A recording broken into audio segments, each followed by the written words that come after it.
Hi, I'm Wayne Allen Root for Personal Liberty, and have I got an important message for Bill Maher and his HBO show. Stop lying. I sat in amazement watching Bill Maher's HBO show a couple weeks ago. How many lies, exaggerations, misrepresentations, and delusions can HBO and guests like Jay Leno and even Republican Carla Fiorina allow Bill Maher to get away with in one show? Yes, Bill Maher's only a comedian and entertainer, not a serious journalist. But here's why it matters. Maher's lies and propaganda are exactly the same lies as those told by every Obama supporter, every Democratic member of Congress, and even the mainstream media. Each of these lies are easily debunked. That's why Maher only allows conservative guests who are boring, weak-willed milquetoast and afraid to challenge him, and makes certain they're outnumbered and intimidated. Call out the lies and aggressively debate Bill Maher, and he won't allow you on the show ever again. How do I know? Because it happened to me. I was a guest on Maher's show, Politically Correct, 4 times in 1 year in the late 1990s. His producers told me that was more than any other guest in America that year. His producers said they booked me repeatedly because I was a dynamic, entertaining communicator and one of the few conservative guests gutsy enough to aggressively debate Bill on TV. I actually got ovations from Bill's liberal audience. That was a combination that Maher obviously couldn't allow, and after my 4th appearance in the same year, the producers suddenly told me Bill would never allow me on the show again. I was banned. The irony is this is the same man that spent half his show defending the importance of free speech in the wake of the jihadist terrorist attack in France.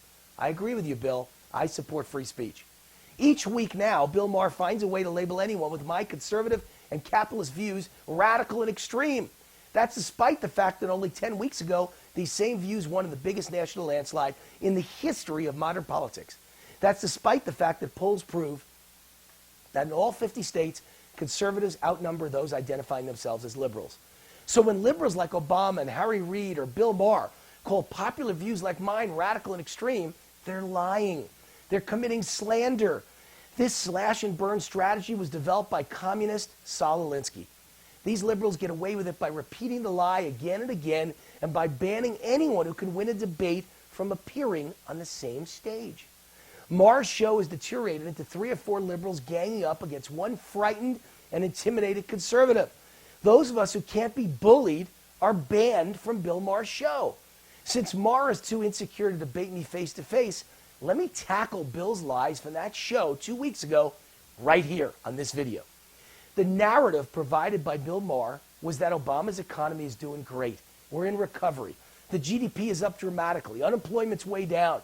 Healthcare costs way down. And Obama has lowered the deficit. Maher basically dared the GOP to run against the magnificent Obama economy. These are the same lies told by every Democratic member of Congress, and the GOP lets them get away with these lies.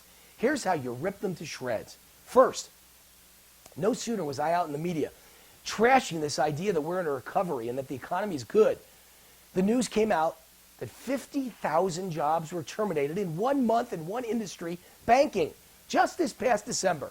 Why were they terminated? Because bank revenues are the lowest in 8 decades. What was 8 decades ago? We were smack dab in the middle of the Great Depression. Does that sound like a good economy to you? The economy is not recovering or healthy for anyone but billionaires and the corporate elite. Although the news of 50,000 bank employees being terminated in 1 month may be proof that even the corporate elite are now suffering. Join the club. Main Street and small business have been dying for 6 long years under Obama. Just as my best-selling book, The Murder of the Middle Class, warned, the American middle class has been systematically slaughtered. For the first time in history, our middle class is no longer number 1 in the world. Canada's is. For the first time in history, more businesses are failing each day than opening. For the first time in history, there are more people on welfare, food stamps, and other handouts than working in the private sector. Can you imagine? For the first time in history, and this just came out this week, a majority of U.S. public school students live in poverty. Can you imagine? This is what Bill Maher calls a good economy? This is what Barack Obama created. We have the lowest workforce participation rate in modern history. For men, it's the lowest not in modern history, forever, in recorded history. As a matter of fact, there's only one place in all of America where labor participation rates rose under Obama. Washington, D.C. The only place hiring under Obama is Obama, and he's doing it with your taxpayer money. Almost 100 million working-age Americans aren't working. 40% of American workers now earn less than the minimum wage in 1968. 107 million Americans are on some form of welfare, and if we add in Medicare and people working for government, over 165 million Americans, about half the population, are in some way dependent on a government check. This is Bill Maher's definition of success. The middle class just elected Republicans in an historic landslide because they know all the stats are wrong. They're all fixed. The economy's wrecked. They know America's going to hell. They want someone to aggressively challenge the lies of Obama and his Kool-Aid drinking media buddies. Obama's supporters claim healthcare costs are down while GDP is up. Here are the facts. Health insurance premiums have gone up more in the past year than in the 8 years prior to Obamacare. In California, individual health insurance premiums are up as much as 88%. Many families across the country are paying double or triple, yet stuck with higher copays, higher deductibles, and fewer benefits. But here's the really important story. Listen carefully. All those increased bills for healthcare spending are precisely why the GDP was up. Almost the entire increase in third quarter GDP that Obama's bragging about was fueled by the massive increase in Obamacare costs. So let me get this scam correctly. Obama's voters get free health care while middle-class America and small business gets hosed and bankrupted with a huge bill. Our health insurance premiums are skyrocketing, destroying our quality of life, and Obama calls that proof that GDP is up, and Bill Maher agrees. That's an achievement? Conservatives need to attack aggressively. The idea that GDP is up because of higher healthcare costs that are bankrupting middle-class America isn't a reason to celebrate. It's a reason to destroy the Democratic Party. But wait, the lies get bigger. If the GDP increase for one quarter was primarily produced by increased healthcare spending, then how can anyone claim that healthcare spending is down? Where did they get that lie from? Jonathan Gruber? The left just makes things up and no one challenges them. My personal health insurance bill went from $500 a month under Obama to $1,700 a month. Challenge the lies. This message will resonate with middle-class voters. Next, Obama's defenders claim unemployment is down. How can unemployment be down if the workforce participation rate's the lowest in history? The answer is fraud. The government doesn't count the people no longer looking for work or who don't want a job, would rather sit home collecting welfare. True unemployment is at Great Depression levels. Worse, the jobs being created are crappy, low-wage, part-time jobs. I'm basing this on facts. Think of the most liberal city in America. I'm sure Bill Maher loves the city, New York City. From 2008 to 2013, only 194,000 jobs were created in New York City, but 191,000 of them were low-wage jobs. Only 3,000 were middle-class jobs. Can you imagine what liberals would say if a white Republican was president and every job created was flipping burgers, mowing lawns, or cleaning toilets? They'd say he was trapping minorities in a life of poverty and hopelessness. But a black liberal president receives congratulations. Amazing.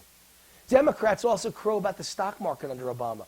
Republicans go along with this narrative. Well, a rising stock market based on good news and positive economic fundamentals would be great news. But a rising stock market based on fake money printing by the Fed and misleading economic statistics and massive debt is not so great. It's a tragedy. Our stock market under Obama resembles the subprime mortgage crisis. It's a fraud. It's a debt bubble. The stock market is up because Obama's added $8 trillion in debt. Fact, the debt is up 70% since Obama took office. This is the secret sauce that's produced Obama's success. It adds up to the biggest Ponzi scheme in world history. We've printed trillions in fake dollars to make the stock market go up for the corporate elite, Obama's biggest donors, and to prop up union pension funds to benefit Obama's biggest union supporters, and to pay for 107 million Americans on welfare and food stamps, Obama's most loyal voters. But the mountain of debt is like a credit card credit line that will soon explode, destroying our children's future. Every politician who supported this debt should be put in jail. Anyone can use credit cards and mortgages they can't afford to look like they're rich. But when the bill comes due, the whole scheme comes crashing down. America under Obama is a fraud. The prosperity is a mirage propped up by debt. We're living on borrowed credit we can't afford.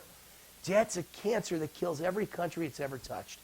Study ancient Greece or modern-day Greece or Roman Empire or Zimbabwe or ask Venezuela. We're following the exact same game plan as Venezuela. They have massive unrest, starving citizens, food and toilet paper shortages, people waiting in line for toothpaste, and yet they've got the highest stock market in history. Obama has corrupted and destroyed the system. It's rigged to make the stock market go only one way up, while hiding the fact that he's piling up the most debt in world history, mortgaging our future, destroying the middle class, and driving most of the workforce into government dependency. Then there's the lie that Obama has reduced the deficit. How fantastic! The media never mentions that the lowest deficit of Obama's presidency is dramatically higher than the worst deficit under George Bush. But let's give credit where credit is due. The deficit is down due to you and me, the taxpayers. Obama pushed through the highest tax increases in history. We're all paying much higher taxes. That's why the deficit is down. They've got more revenues. How is that an achievement? Middle-class America has been fleeced, so Obama can brag he's reduced the deficit. Is the GOP really this stupid? They can't figure this out? Higher taxes have produced higher revenue, which has reduced the deficit. That's not an achievement. It's a ripoff. Finally, let's throw in one more massive lie. Government claims inflation is low. Really? Electric rates at an all-time high, health insurance premiums all-time high, college costs all-time high, the food you buy to feed your family at an all-time high, from beef to chicken to pork to eggs to vegetables. It's all up dramatically under Obama. But our corrupt government removed all of those middle-class staples of life from the inflation index. It's pure fraud. Well, they claim to find no inflation. We all have no jobs, no wage increases for anyone lucky enough to still have a job, and massive inflation on everything we buy that matters. The entire Obama economic recovery is a lie. It's all based on lies, misrepresentations, in some cases pure fraud, higher taxes, massive debt, and on the income redistribution of money from the middle class to the poor and the corporate elite. The rest of us are either drowning or hanging on for dear life. Hey, Bill Maher, are you reading this? Are you listening to this? I've got an important message for you and your show. Stop lying. By the way, I'm available anytime to debate your lies, fantasy, and propaganda. Call me. Let's do lunch, babe. I'm Wayne Allen Root for Personal Liberty. See you next week. God bless America.